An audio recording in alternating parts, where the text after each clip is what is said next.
Le Mali aurait-il signé un accord sur la question migratoire avec l'Union européenne? Bamako a fermement démenti, mais la rumeur et la polémique enflent. En France, ils sont des dizaines de Maliens à protester depuis une semaine devant le consulat du Mali. Tariq Aline Lopi s'y est rendu ce samedi. Voyez son reportage. Ils le répètent en chœur, ils n'en peuvent plus des décisions prises par leur pays sur la politique migratoire. Depuis vendredi dernier, jour et nuit, des centaines de ressortissants maliens occupent leur consulat.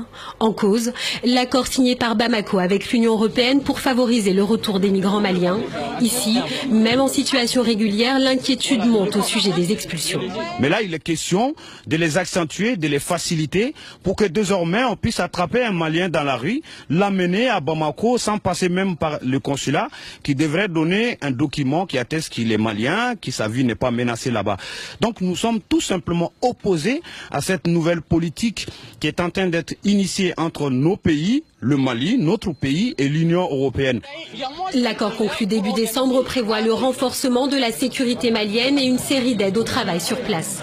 Aujourd'hui, face aux crispations, l'État malien tente de rassurer la population sur la réadmission de ses ressortissants.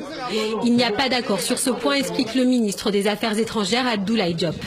Une affirmation mise en doute par la majorité des ressortissants qui occupent ici le consulat. Nous demandons tout simplement à nos autorités de se retirer de toute discussion menant à la réadmission des Maliens papiers ou sans papiers. Nous les demandons de venir vers nous. Nous sommes les premiers concernés, de venir discuter avec nous.